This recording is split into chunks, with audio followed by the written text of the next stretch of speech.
statistical, mathematical fact never has been down. has broken every single record. There is no asset that has come close. It's the only thing in the industry that was not touched, that was not hacked, and it never fails doing what it promised in 2009. It's never What's failed. the best performing asset the world has ever seen? And you'll find out that it's Bitcoin. Welcome Bitcoiners. Welcome traders. There are traders here too. Welcome supporters, welcome followers, welcome haters, welcome to everyone. Welcome to another live space with Oliver Velez. My name is Oliver Velez. And today, this afternoon, wherever you are coming in from, whatever part of the world you're piping in from, I'd like to talk about Bitcoin. So come on in, make yourselves comfortable. Maybe grab the beverage of your choice. Grab something to write with, take notes with, if you like.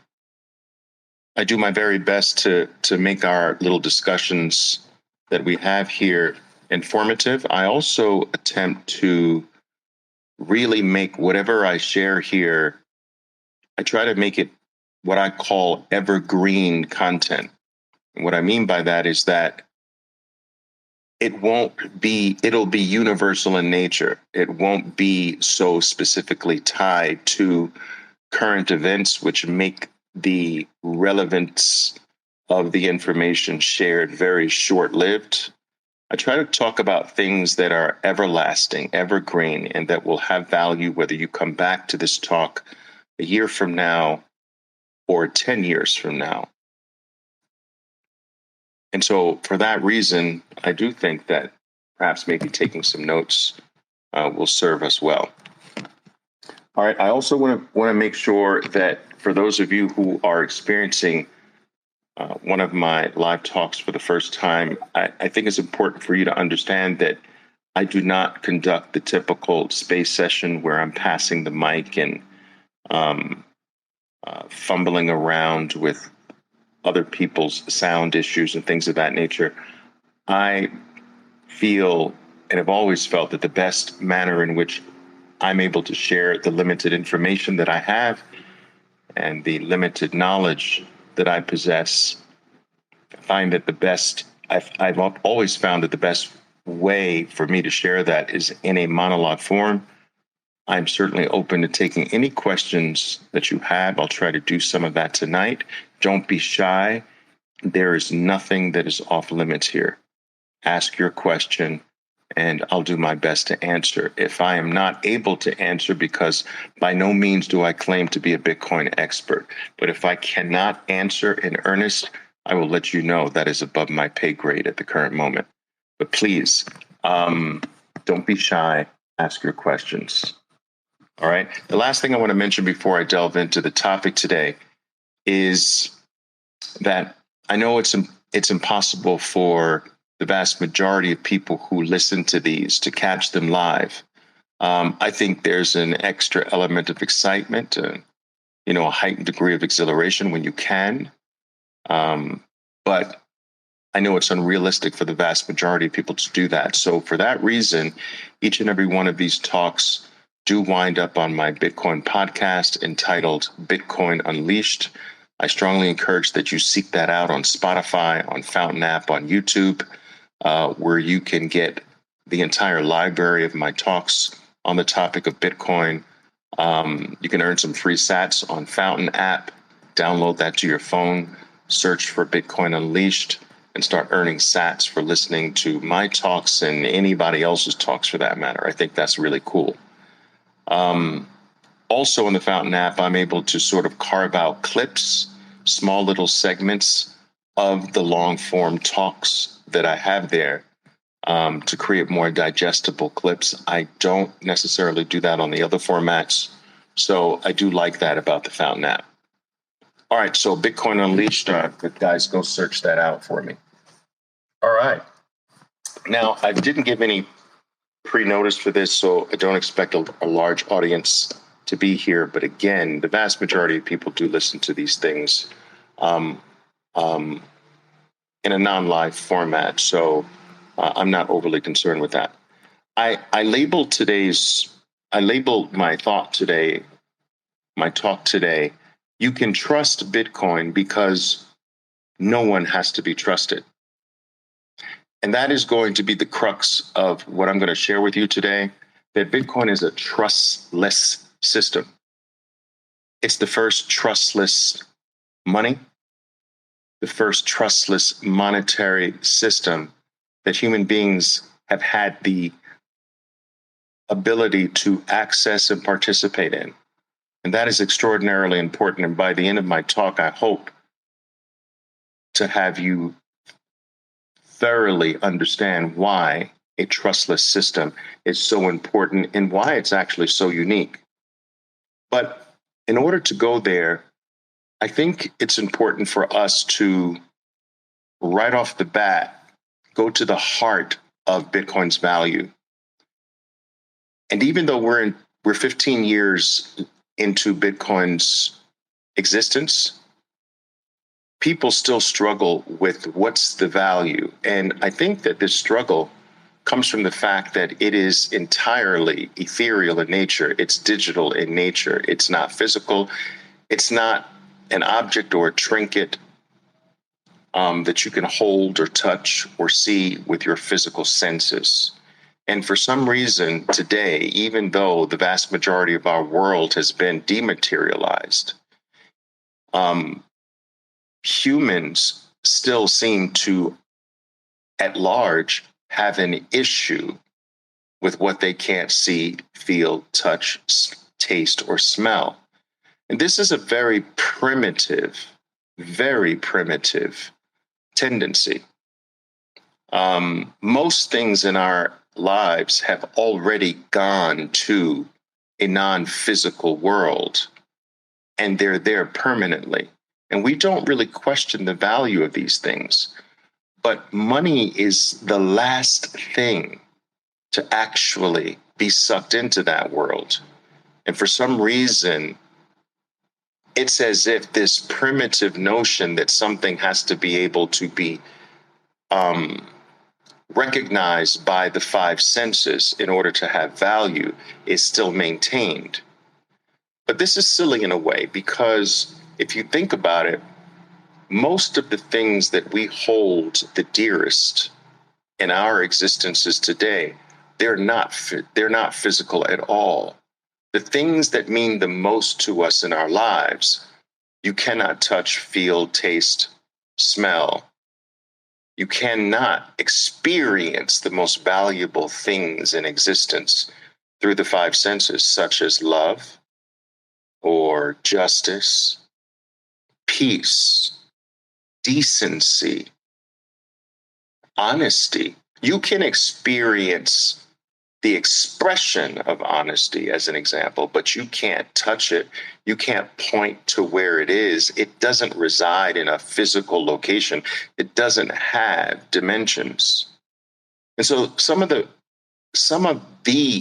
most valuable things in our existence today, we don't question its existence or its value because the five senses can't grasp it.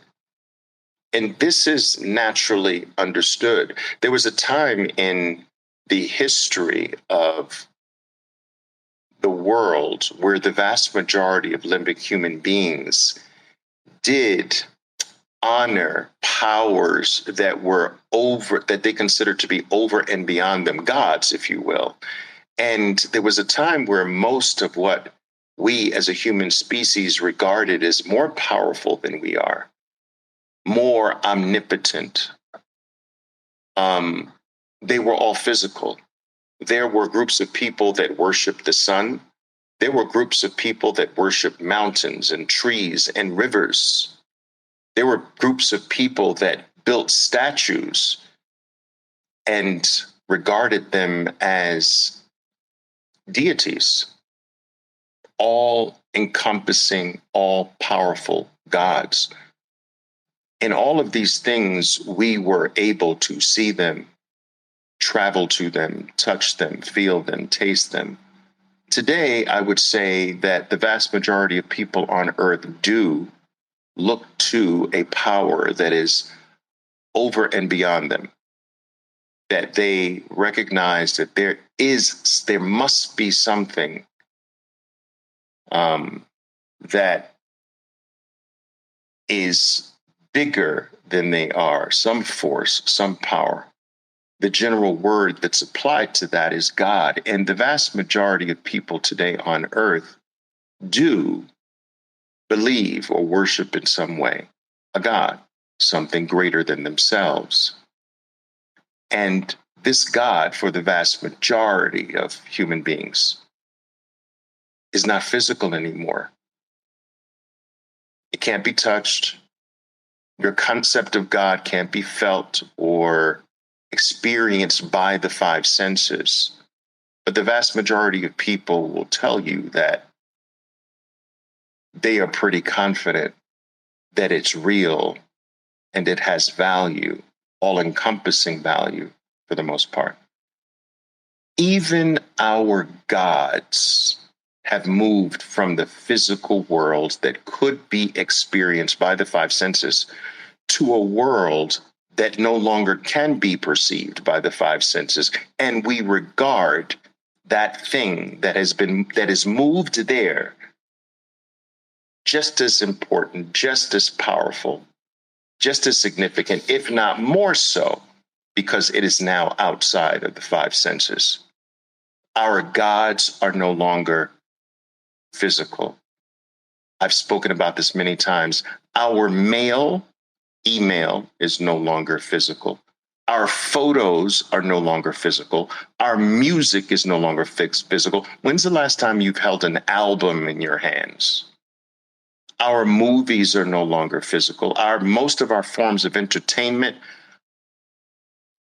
our information, our knowledge. I have 28,000 books on my Kindle. This is more books than my mother's library. My mother was an assistant librarian throughout my entire young life, which basically meant I spent a vast majority of my childhood in the library. My mother demanded that I leave school and I be at the library no less than 30 minutes after school was let out every single day. What do you think that you do in a library from 3:30 to 8 p.m. every day? You read. And so that's what I did. I read every single book in my library, in my mother's library, in many more than once. And I am telling you today that I have more books in my Kindle than my mother had in her library. My mother got so concerned that I had run out of books to read that she applied to be assigned to the town's biggest library so that I wouldn't run out of books to read. And my point is that today there is no library that can compete with me. They can compete with you. We have access to more books than any library on earth. Our books are no longer physical. Our information is no longer physical. Our knowledge is no longer physical. Our education is no longer physical. Many of our relationships are no longer physical. I have relationships that are predicated on my business with people that I've never actually physically met. I've never shaken their hands. I've never looked them in the eye. I've never been invited to their homes. But these people are dear to me. I care about them. And I'm with them every single day for years. And this proves the fact that many of our relationships are no longer physical. And so this idea that because this money called Bitcoin is not physical, and therefore I have a trouble with the fact that it has a value, is really just primitive. It's misplaced, because almost nothing is physical today, and increasingly so. But let's go to the core of Bitcoin's value. Let's go to its very foundation. Let's simplify where the vast majority of Bitcoin's true value comes from. Bitcoin's value, and this is something that you should write down, in my opinion. Bitcoin's value is rooted in the fact that there will never be more than 21 million to ever exist for eternity. I'm going to repeat that, people. Bitcoin has many values, but the foundation of all of its value, all of it, is rooted in this one simple fact that there will never be more than 21 million. That is its value. Now, some of you might say, well, Oliver, that doesn't sound so sexy, because can't someone else do this? And the answer is no. Its supply cap is the basis for its value. It will never have more than 21 million units or full units that will ever exist for the rest of eternity. And despite the fact that for some of you this may not sound impressive, it's extraordinarily impressive. Why? Because in all of human experience, millions of years living as a species on this planet, we've never had access to anything that is finite. I'm going to repeat that. For the first time in the human experience, we have access to something. Every human being has access to something that is absolutely, provably finite. You see, everything in the universe expands. In fact, this is a universal law. Everything that we know, everything that we experience in the universe expands. Space expands forever. The world is expansive in nature. The population expands. Everything expands. The amount of gold that's mined expands. Everything expands in the universe. We've never had something that does not expand. And for the first time in the human experience, we have something that does not expand, that is provably and mathematically finite. Nothing has ever been finite in the human experience. This is a brand new experience for us, and it's an experience that will catapult us into a brand new era of existence. We are moving to the era of finiteness. This is a major transitional movement. Millions of years living in an expansive world where everything grows. And now we start a brand new era, a brand new chapter in the human experience, the era of finiteness. And Bitcoin has come into our lives, into our very existences, to usher us into the era of finiteness. Said in the simplest manner, Bitcoin is valuable because it can't be printed by other men. Write that down. I'm going to repeat it just in case you missed it. Bitcoin is valuable because another man can't make more, can't print it. It's also valuable because another man can't control it. It's also valuable because another man can't manipulate it. It's also valuable because another man can't debase it. No man has influence over it. And there has never been, ever been anything in the human experience that man has not ultimately dominated and was able to manipulate and control. Never, never in the human experience have we come in contact with something that simply cannot be touched, felt, experienced in any way by a human and manipulated or controlled by a human. Now, when I've told this to some people say, well, Oliver, mankind doesn't have control over the weather. Oh, you think not? Listen, I was in Marine Corps, and I will tell you this. Long time ago, of course. When I was in boot camp and training, all right, we had our schedule mapped out for 3 months. And we had rain day drills. Do you understand?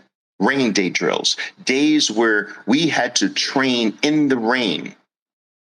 You know, I mean, during a war scenario, you can't just fall apart because it rains. So you have to train in the rain. We had these days mapped out three months in advance. Why is it that every single time it was rain drill day, it rained? Because they seeded the clouds. You'd see the airplanes flying the night before or hours before the drill started, seeding the clouds. Oh, we can make it rain. Humans are the dominant species because they have always been able to control, manipulate, and dominate everything. For the first time in the human experience, we come in contact with something that cannot be controlled, that is accessible to every human being, but cannot be controlled by any human being, cannot be manipulated by any human being, cannot be stopped, cannot be halted, cannot be paused, cannot be expanded. Because we as a living species are expansive, we are expansionists by nature. It's built in our DNA. We expand everything.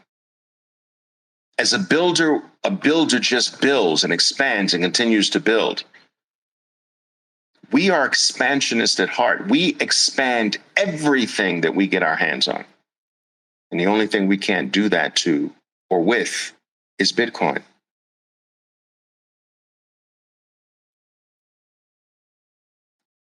The problem that we've had, in particular over the last 50 years, is that man finally got his dirty paws on money.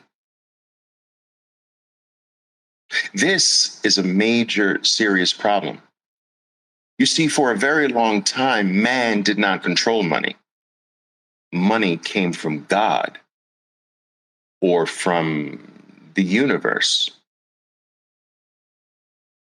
Money has always been deemed something that man can't create or control.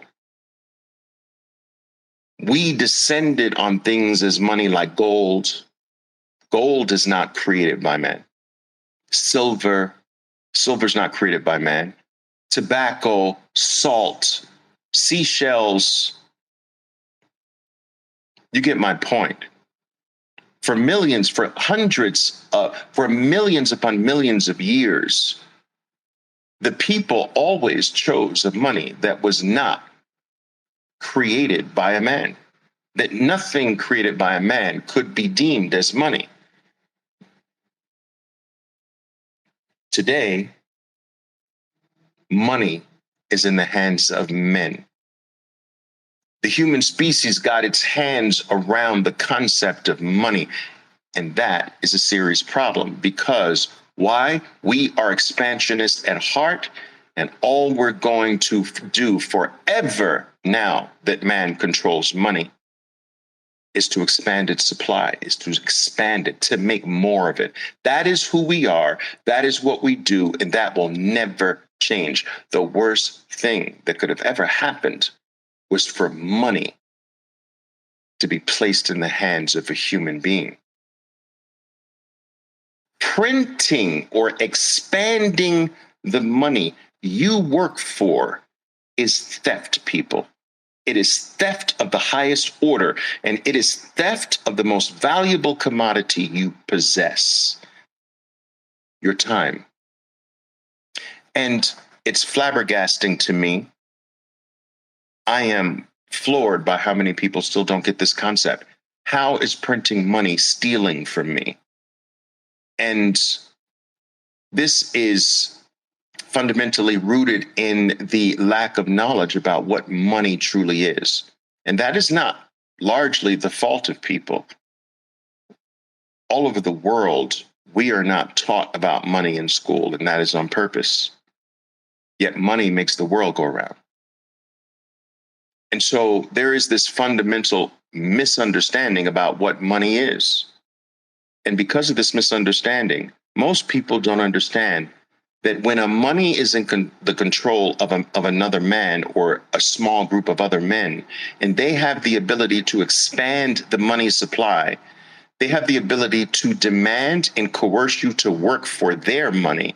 And they have the ability at will and at whim to expand the supply of the money that you are working for. That is the theft of your time. That is theft from everyone who's working for the money. And so I often give a sporting analogy to kind of explain how this theft works. I was a baseball card collector. My father was a minor league baseball player for the Dodgers back in the 1950s, and he got into a very terrible car accident. It ruined his dream and his career for being a professional baseball player. But he did make it to the minor leagues. This pretty much meant that I grew up in a baseball-oriented family, right? And as a result of that, I collected baseball cards. And I had some fairly valuable baseball cards that through the years I had managed to trade with people that didn't really know what they had and things of that nature. But anyway, I'm going to use the baseball card analogy to explain how printing money steals from you. A friend of mine, he was older than me, but he had a card that was far more valuable than my entire baseball card collection. There were only 4 of these cards in existence, only 4 of them. And I've long forgotten who the player was back in the 1920s or whatever, but he had a card all the way back from the 1920s when Topps started. I don't even remember, but there was only 4 of them in existence, and he had one. And he kept it in pristine condition, wrapped up, airtight. He wouldn't even let me touch it. He just let me stare at it. Now, this card was worth about $25,000. All right. And that, when you're a kid in the early 1970s, that's a huge amount of money. All right. $25,000. There was only 4 of them. So all 4 of the cards had a collective value of $100,000. But I want you to think about this. These cards were made by a company called Topps. I think that was the company. But anyway, they're made by the company called Topps. All right. Now, if Topps decided one day to print another one of those cards, to come out with another run of them, or to even create one of them, if Topps decided that, you know what, this card was so popular, there's only 4 in existence now, let's create a 5th one. Now, Topps creates a 5th one of these cards. The total pool of the 4 cards is 100,000, right? Each card before Topps does this is worth 25,000. Topps creates a 5th card that instantly it sells for 25,000. But the $25,000 that Topps gets by selling the card that it created, it instantly gets 25. Why? Because the information that there's a 5th one hasn't seeped through the market yet. They get 25,000, but now all the existing 4 cards that existed before the new one, they drop in value by 25% to give the value. You understand? They give 25% of their value up to the new card for it to have its value. And so every other existing card holder loses 25% of their value to give Topps its value for printing another. Now that is theft. Why? Because it didn't cost Topps anything to print a new one. Why else? Its value didn't come from Topps. It came from every other card holder before Topps printed. You see, people, printing doesn't create value. Printing a new dollar does not increase the value. It takes the value from all the existing dollars. Topps took the value from all the existing card holders. It didn't create new value. Printing a new dollar today does not increase the value of all the dollars. It diminishes the value of all the dollars. Now, let's say you spent your whole life working overtime, working on the side to save up $100,000. When you started this savings over a 40-year period, $100,000 bought you a 5-bedroom home. By the time you finish saving up $100,000, 40 years later, the $100,000 doesn't buy you anything. That is theft of your time, because as you were saving these dollars, Topps was printing more cards. As you were working for these cards, Topps was printing more of them. As you were working for these dollars, the Federal Reserve was printing more of them, causing the ones that you had in savings to go down and down and down and down. So the 5-bedroom home requires more. Printing is theft. Printing is a form of financial slavery. And why is it slavery? Because you have no choice. You don't vote on the printing. You don't say, well, okay, I approve this batch of new dollars coming into the system. No, you don't vote for that. You have no control over that. Not only do you not have any control over the printing process, when it's done, by how much it's done, you have no way of being able to plan for how much is my savings going to go down in value because of their printing. You have no control over that. You can't plan for it. Not only that, you can't choose which one to work for. By virtue of you being born in the United States, you are forced, compelled, whether you want to or not, to give your life for that card called the US dollar. Just because you were born here, you are locked in to now. You're a brand new human being on this piece of land called the United States. Now go spend your life working for this, while I have the ability to debase you, to print it at will, to make all of your savings continue to go down and down and down. The inflation rate is the print rate. If the Federal Reserve wants to say our mandate is for a 2% inflation rate, what it's saying is Our theft rate is 2%. We're going to print 2% more supply every year, which means that every other card holder, every other dollar holder is going to lose 2% of their life that they worked for, 2% of their savings, 2% of whatever they own, 2% of the value. But you gave your time for that, and they can press a button and take the time away. Printing is not only theft, it's theft of the most dearest thing of all to human beings, time. I always use this example.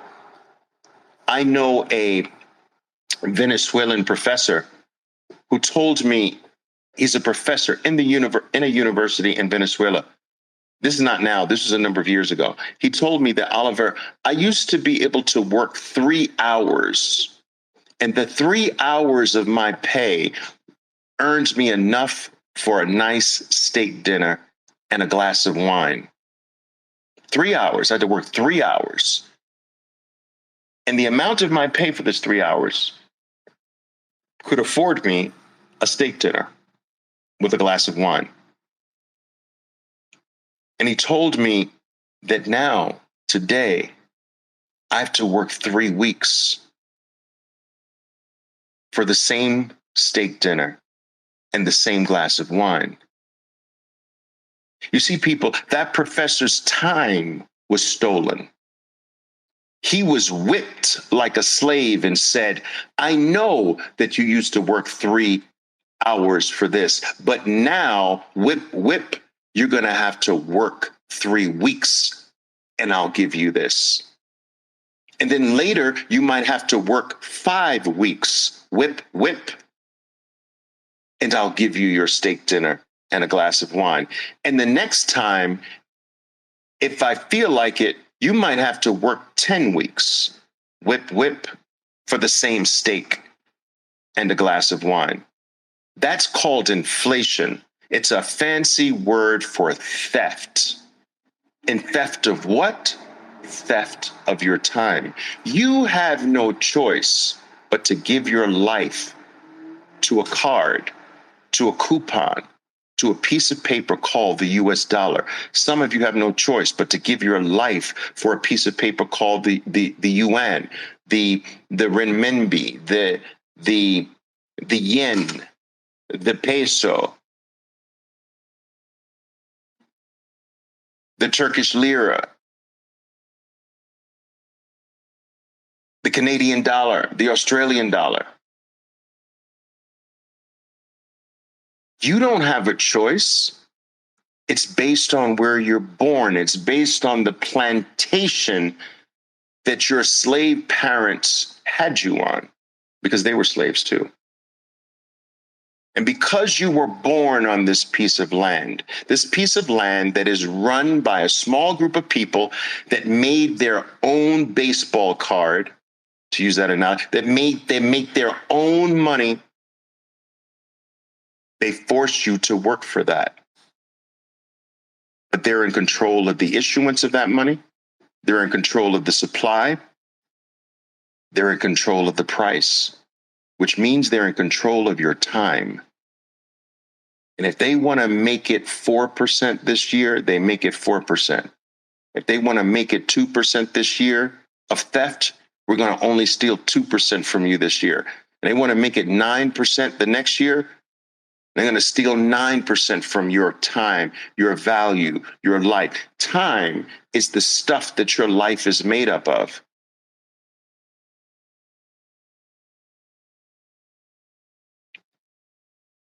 Now, how many people on planet Earth do you think understands money, inflation, and money printing this way?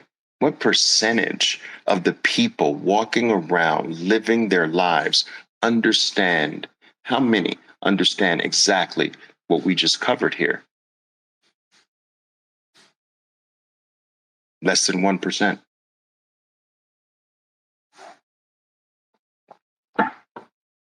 1%. let's give it 1%. 1% of the entire globe's population understands what we just covered here. And if you understood this, you should consider yourselves extraordinarily elite.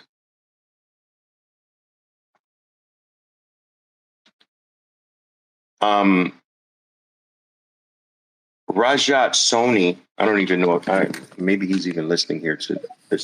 Maybe, I don't know. Let me see. I'm checking the list here. I don't see him, but Rajat Soni, please follow him. Rajat Soni.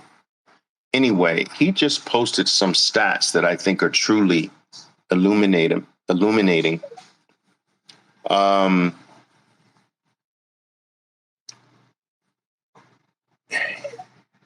I think he posted this earlier today.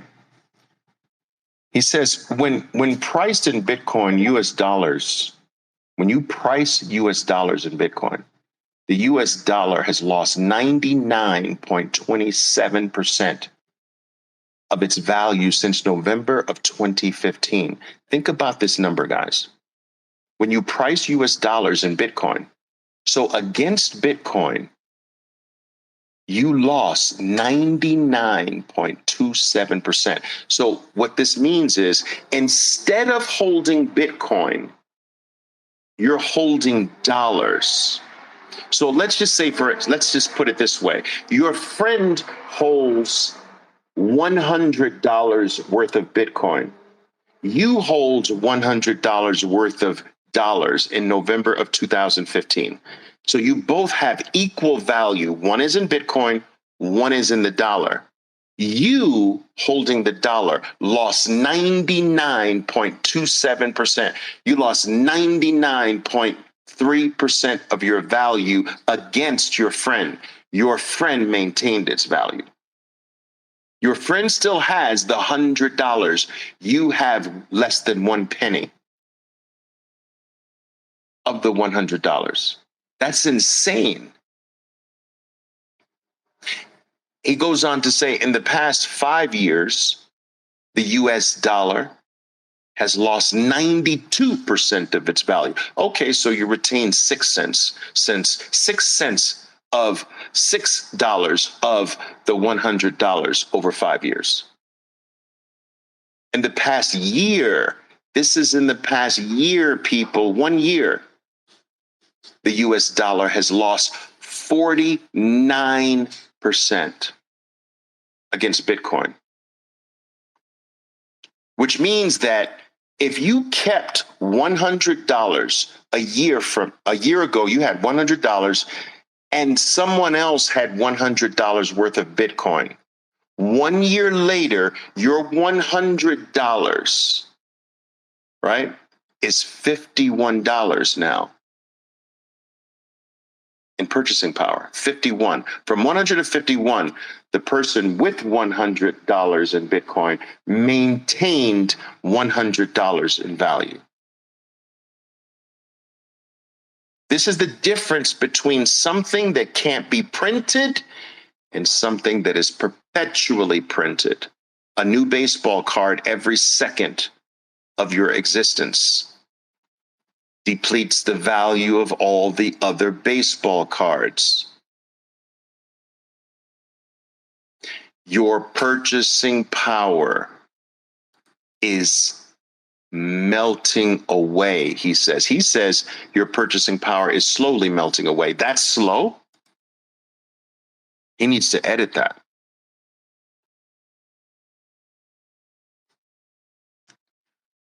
People, we can't stop them. We can't stop working for their printed money. We can't. We're slaves. This is not a choice. It should be, but it's not a choice. We have to work for them. It's just the way the world is right now. We have to work for their money, the one they control, the one they use to steal from us. We have to. We can't control that. We can't stop them from printing the money we are compelled to work for. We can't stop them from stealing from us. We can't stop them from inflating the money supply. We can't stop them from printing new baseball cards. But what we can do is we can opt in to a new money that they can't print. We can flip the game on them for the first time in a very long time. We can flip the game on them. We can go out into the world and work for their money and flip their money into the new money, which is a form of opting out into a money that escapes their ability to print more of, that escapes their ability to debase, that escapes their ability to print and to steal from us. Every single dollar you put into Bitcoin is a vote to opt out. It is a peaceful vote to opt out. You see, throughout all of history, humans have opted out. They have reached the point of revolting against their power structure, overthrowing kingdoms, empires, and lordships. This is the history of human mankind, that things get to a boiling point, and there's always so few rulers compared to the masses that are being ruled, that at a certain point, the ruling class rises up and says, no more. And they revolt. That's what the American Revolution was about, revolting. That's what every war is about. That's what every revolution, every fight for freedom has been. We can't take it anymore. And in every one of those, it was ugly, bloodshed, violent.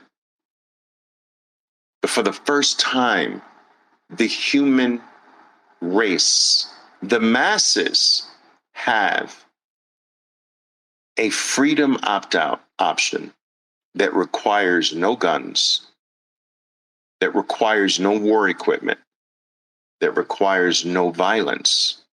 This is why Bitcoin is the peaceful revolution.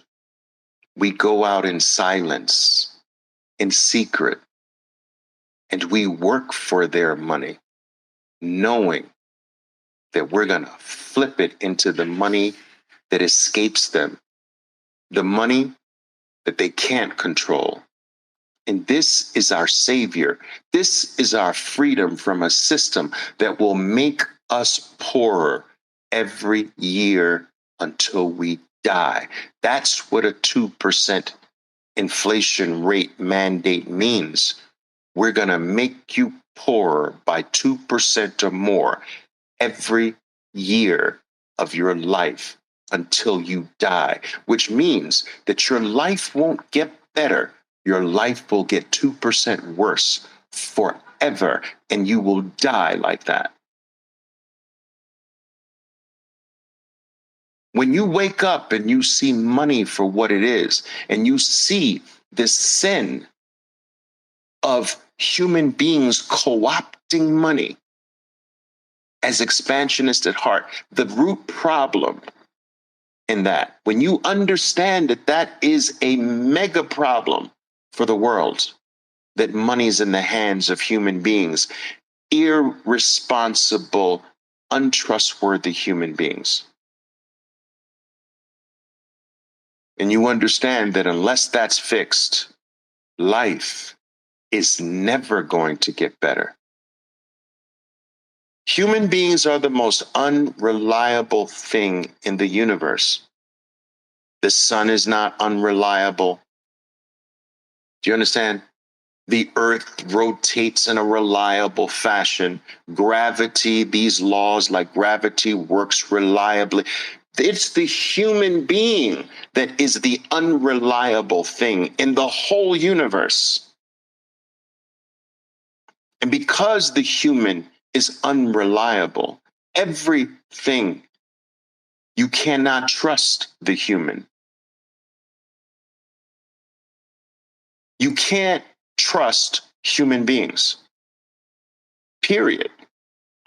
This trust that we've been forced to give to human beings has been violated for time immemorial, has it not? Any system that requires that you trust a human being is a failed system from the start, because human beings can't be trusted. This is not a negative take on humanhood, by the way. I think that humans are extraordinarily special. But what I'm saying is they can't be trusted. It's just part of their nature. It's part of who they are. It's built into their DNA. Everything else that is not human can be trusted way more than a human can be trusted. We can trust that 1 + 1 = 2 every single time, but I can't trust that this person is going to be the same a year from now, 2 years from now, or keep his word or honor the agreement. I can't do that. That trust has been violated forever.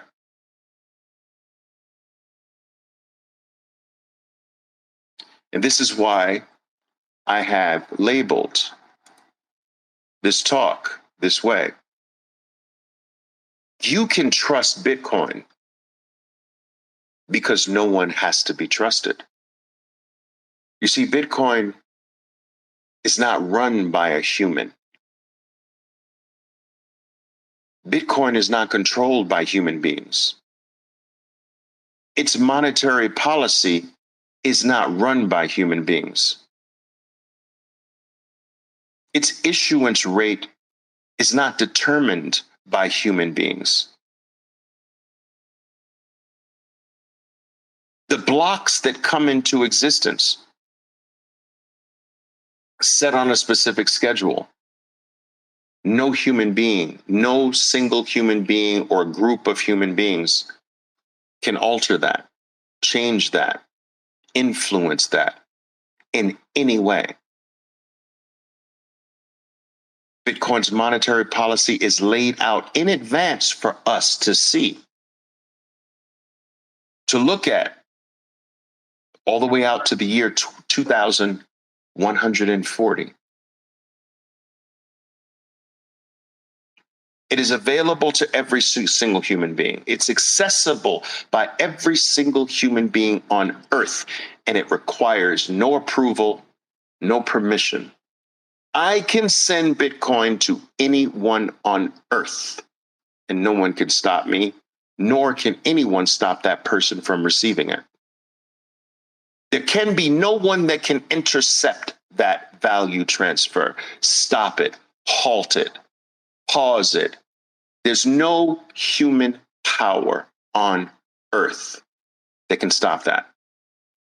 If I send you Bitcoin right now, no one is in between you and me. There is no man with a black hat and a bow tie saying, wait a minute, where's my piece? Wait a minute. Did you sign the right document? Did you fill out the right form? Did you seek permission from me?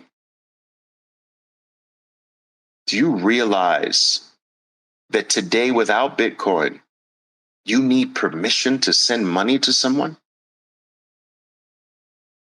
Your money that you gave your time, which is your life for, you seek permission every single time you use it. It is going through another man who's watching.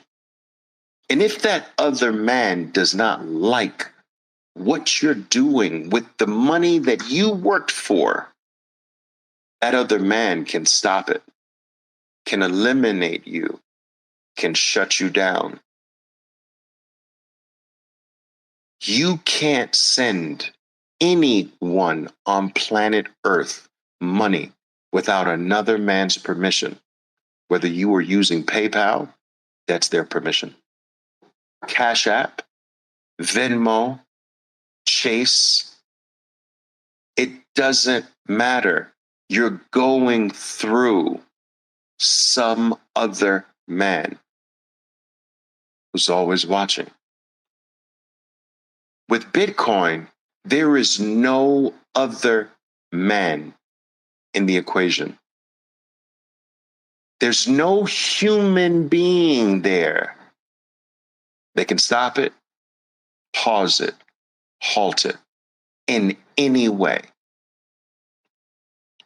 Permissionless, powerful,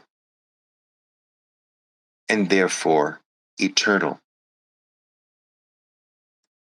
If a man can't touch it, feel it, smell it, taste it, control it, manipulate it, stop it, or pause it, then how will it not last forever?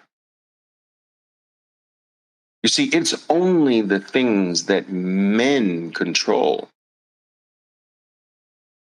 that have a lifespan. But if a man can't control it, can't stop it, can't alter it, can't pause it, can't halt it, can't manipulate it, then how will it not last forever? How? Only human beings can bring an end to it. But if they have zero contact, how? Bitcoin, like gold, is here for 6,000 years, silver 9,000 years. Bitcoin's going to put those numbers to shame. It's here for an eternity. And I'm telling you, people, you had better get this now, or you will be forever on the outside of the rest of eternity. We are unique in that we are living at a time where it's easily accessible, meaning that we are in the opt-out period, which will not last forever. We can take a bad money and flip it into the good money. Then there will be billions upon billions upon billions of human beings not born yet that will never have that ability. They will never be able to have an inferior money to flip into a superior money. This is a gift. They will live in a world where there is only one money, Bitcoin, and that they will only have to work for it. There will be no purchasing of Bitcoin with an inferior money because there will be no inferior money.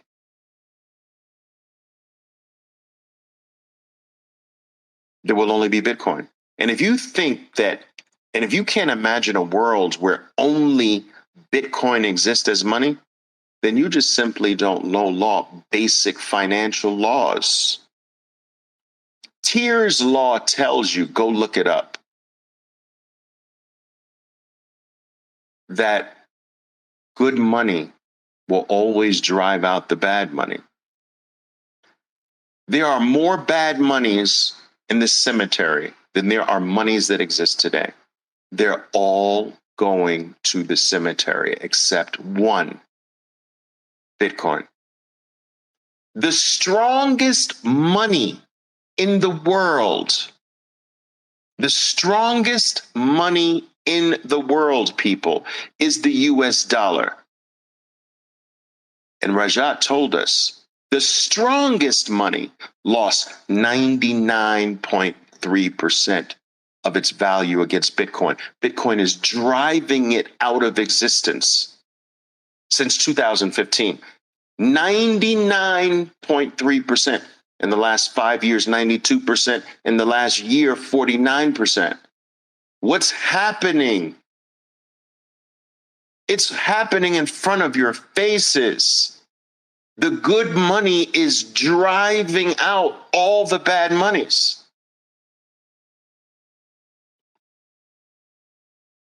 This is crazy. It's mind-blowing. But this window of opportunity to take the poor money and opt out into the good money, that's going away. ETFs are taking this away from people. The same way that you can't send money today to another human being without the permission of another man that's in between you and the person. PayPal, Cash App, Venmo, your bank, Chase, Bank of America, whatever your bank is. You're going through another man. The ETFs, you're going through another man. They're bringing the same game back to the good thing. And as I mentioned in all of my posts, I'm not saying there's zero value with spot Bitcoin ETFs. I'm saying that for the vast majority of you, it's not for you. You are not 95 years old. You have the capability of safeguarding 12 to 24 words. Grow up and have true freedom. Don't give the freedom I just explained to you here today to another man. Don't stay in that slave system where you seek permission, where they tell you when you can trade it and when you can't trade it. Oh, we're only open for trading on the weekends. And we close at 4 p.m. New York time, and we open at 9 a.m. New York time. They're telling you what to do with your own money. When your own money works and when it doesn't work, when you can act and when you can't act. Are you kidding me? Bitcoin frees us from that.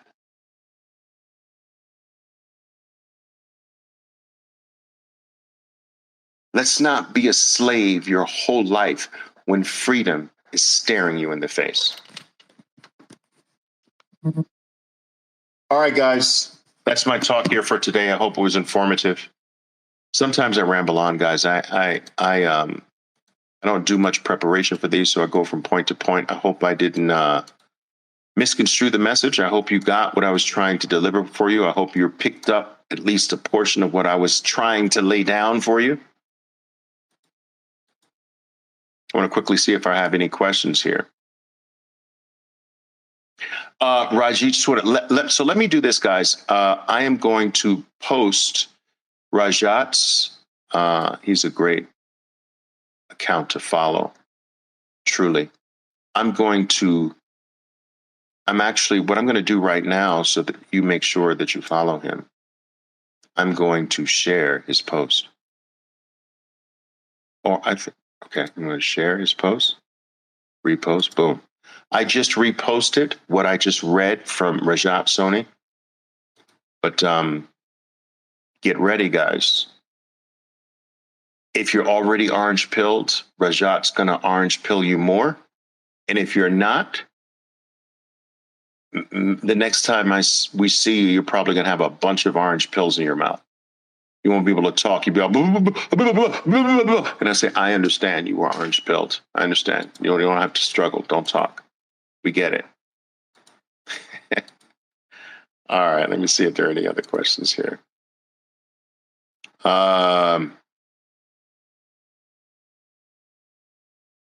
Trust. Calvin says trust. Yeah, that's the problem.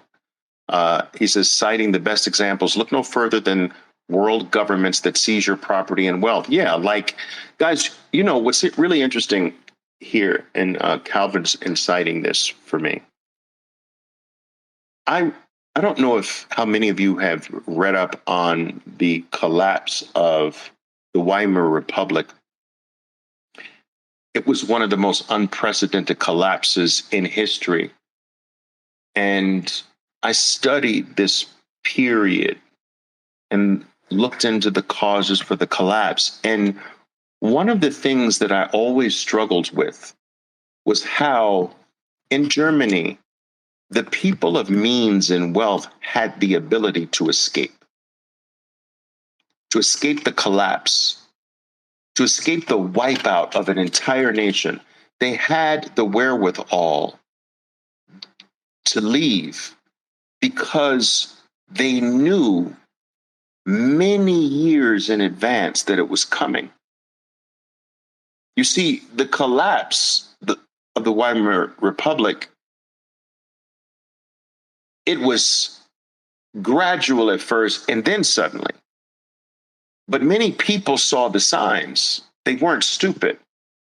And I always was baffled by why didn't they just leave? And then it hit me. They couldn't leave, even though they knew death was coming. They couldn't leave because how do you take your wealth with you? How do you take your property with you? You can't. How do you take the factory, the shoe factory that has been in your family for 2 generations, that have made your family very comfortable? How do you take that with you? You can't. How do you take the gold that you saved up for an emergency, stacked up in a vault, in a bank? How do you take it out of the bank? They won't let you. And if they did, how do you get it across the border? It'll be taken 100% of the time. They couldn't go to the bank and say, send the money to America, because they wouldn't. They wouldn't give them the permission for that. So your wealth is really not your wealth. As long as you're living on the plantation, it is labeled as yours. Your land is labeled as yours, but is it really yours? No, because if you decide to leave, you can't leave with it. Can it be taken by eminent domain? Can it be confiscated? Of course. And if you're taxed on it, you're just owner in name. You're a renter of the property if you pay tax on your property. That's a renter, buddy. That's not an owner. Oh, I know what it says on the document. Most people today don't even hold the deed to a property. The deed is held by the bank. That's an owner. So not only do you pay rent forever in the form of a tax, you're paying quadruple or more for the property to the real owner that holds the title. This is all a freaking farce. The only thing of value that you can own truthfully today on this planet, in this world, is Bitcoin. I don't know about other worlds. I don't know about other planets. I don't know how things are operated out there. I have yet to do intergalactic travel. But what I can tell you is how it works here on our planet called planet Earth. And on planet Earth, you can't move what they say is yours. You can't, period. You can't do it. Try getting on a plane with more than $10,000 of value, and I guarantee you, you won't make your plane. I guarantee you.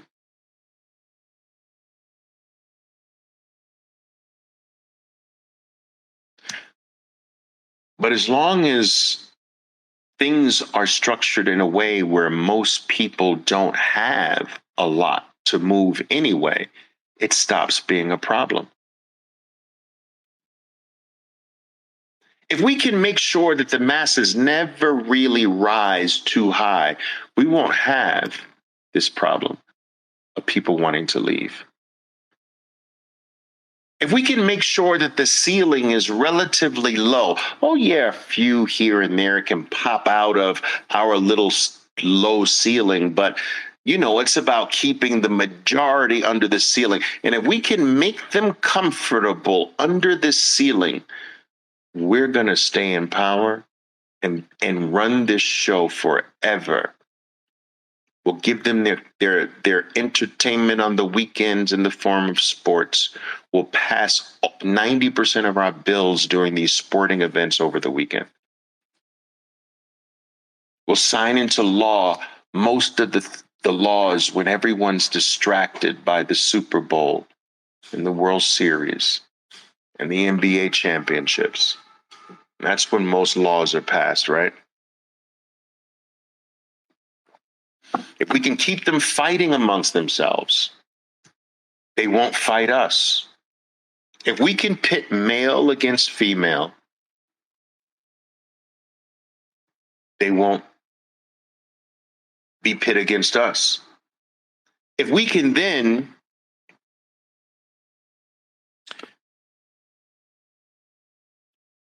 take the child out of the home by encouraging both parents to work, we can indoctrinate the next generations to not be revolters either, to not be questioners. If we can now keep dividing, so men are not really men, there's 18 different categories for what a man is now. Let them all fight amongst themselves. And if we can start dividing the women into this letter and that letter, and now there's 27 letters for a woman and 15 letters for a man, we've got the children and we start splitting them at school. Oh, you want to be this? You want to be that? And we can keep splintering and splintering and splintering them. We divest them of the ability to revolt. But Bitcoin is here. This is what they weren't planning on.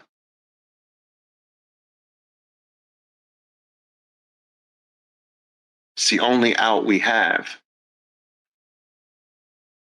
Every dollar you put in is a revolt. You're revolting. You're opting out. And you're doing it the right way. You're doing it peacefully, without violence.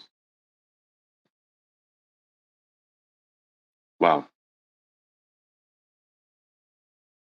All right, guys, listen, thank you for attending. I don't even know how many people I have here. I'm always telling you that I made a vow a long time ago, actually over 3 decades ago, when I started traveling the world talking about financial freedom, which I do virtually every single year. I'm scheduled to be in 19 different cities across the world this year alone. And I've been doing this for 30 years, but in the last 3 years, my travels and my talks on the topic of financial freedom have all been dominated by Bitcoin and will be forevermore. I can't think of anything that is more important for everyone on planet Earth now than Bitcoin. It is not just another financial product. It is freedom. And I vowed 3 decades ago that if anyone were to give me the most special thing they have, which is their time, the most valuable commodity. Why is it the most valuable commodity? Because you can never get it back once you give it. And I am telling you, I deeply appreciate every single minute, every single session you've given me here tonight, because you won't ever be able to get that back. But you chose to give me something that you can never get back again. And that is not something I take for granted. That is not something I take lightly. And I vowed 3 decades ago that whether it was one person, 50 people, or 5,000 people, I would do my absolute best every single time to give something of value, and hopefully something that you can ponder on and maybe use for the rest of your life. I hope I've done that here tonight. If I haven't, I promise you, I'm going to try to get better every single time. All right, guys, enjoy the rest of your day. Until then, go to work. You know what to do. Stack harder. Boom. My name is Oliver Velez, and I am your 13%er Bitcoiner. Be safe out there, and until next time. Boom.